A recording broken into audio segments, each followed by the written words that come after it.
Ciao a tutti e benvenuti a una nuova lezione di Magiane Lichten, l'unico corso che potrai seguire sia da sobrio sia da ubriaco. Il risultato non cambierà. Il tema di oggi è l'indicativo imperfetto.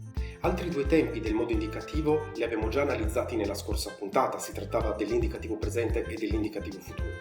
Ti consiglio di recuperare la scorsa lezione, la trovi qui sopra. Ciao! L'indicativo imperfetto esprime azioni passate, durature o ripetute, ma serve anche per costruzioni come il periodo ipotetico dell'irrealtà o ancora la proposizione modale con valore ipotetico, che vedremo alla fine di questa puntata. L'imperfetto si costruisce con il tema del presente, esattamente come indicativo presente e indicativo futuro, e come la scorsa puntata coniughiamo insieme il verbo esci, il verbo sperare. Amescia, amescia. Assescia, assescia. Aescia, aescia. Amesciam, amesciam. Assesciat, assesciat. Aescia, aescia. Ci sono un paio di particolari ai quali vorrei che prestassi attenzione. Il primo è come ricorra la lettera A in tutte le nostre desinenze, e in particolare il suono aperto anteriore A, tranne alla seconda persona singolare, in cui abbiamo un suono anteriore quasi aperto, A. Inoltre c'è identità tra la prima persona singolare, la terza persona singolare e la terza persona plurale. In particolare per queste ultime due, terza persona singolare e terza persona plurale, vi è identità anche di pronome verbale. Quindi per evitare fraintendimenti bisognerà esprimere sempre il soggetto della frase, a meno che questo non sia già chiaro dal contesto.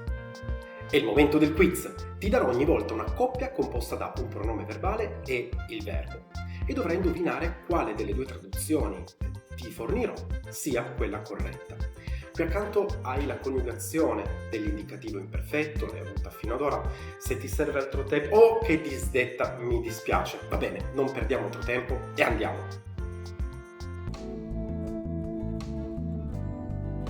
Aspaleat, aspaleat. Lottavate.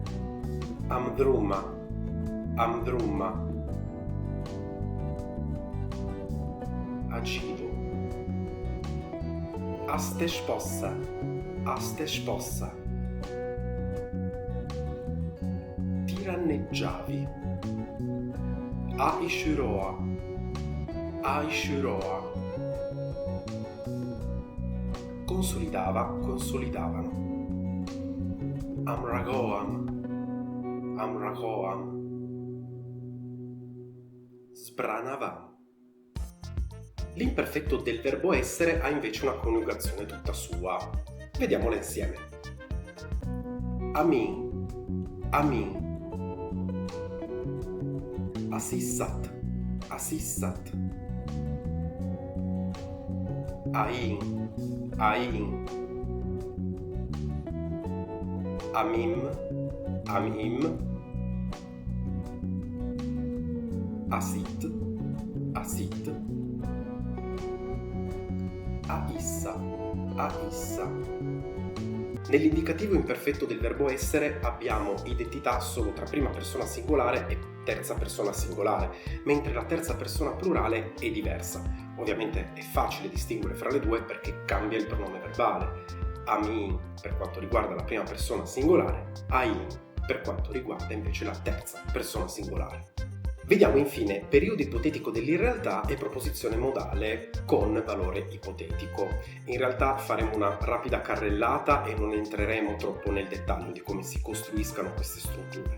Volevo però mostrarvi come solo con l'indicativo imperfetto si possano formare dei periodi complessi, formati tanto da una reggente quanto da una subordinata. Il periodo ipotetico dell'irrealtà descrive un'ipotesi irreale relativa a un fatto vero. Si costruisce con y all'inizio della protesi e an alla fine dell'apodosi. Entrambi i verbi, sia in protasi sia in apodosi, vanno coniugati all'indicativo imperfetto. Per esempio, in questa frase, se avessimo detto queste cose, avremmo sbagliato. Noi non abbiamo detto queste cose, quindi si tratta di un periodo ipotetico dell'irrealtà. La traduzione è Yeshpian legam am shaktianaman. Entrambi i verbi, legam e shaktianam, sono due indicativi imperfetti alla prima persona plurale, rispettivamente del verbo legin, dire, e del verbo shaktianin, sbagliare. Quindi è come se avessimo detto, volendo tradurre in maniera proprio letterale, terra-terra, se dicevamo queste cose sbagliavamo. Ma nessuno parla così, vero? Vero?